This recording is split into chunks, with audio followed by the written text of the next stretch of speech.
Wassail Poached Pears are an elegant dessert that won't leave you feeling overstuffed.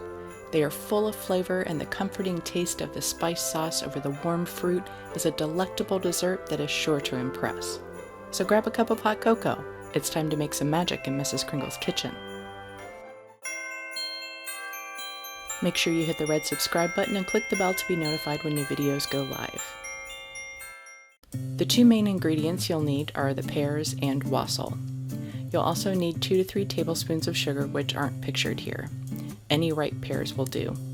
If you don't have access to wassail, spiced wine or mulled cider are good substitutes. You'll need 2 to 3 cups of wassail, depending on how large your pears are. I went with 3 cups since mine were a little wide on the bottom. Pour into a saucepan over medium-high heat. Peel your pears, making sure to get all of the skin up to the stem, but leave the stem intact.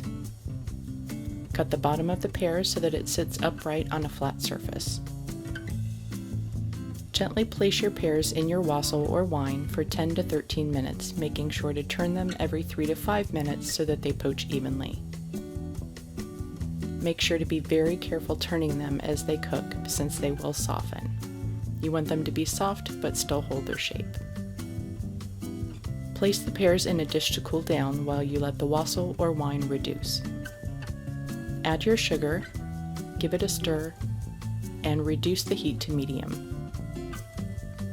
Give it a swirl on occasion so that the spices don't burn. When it gets almost to syrup consistency, it will start bubbling up.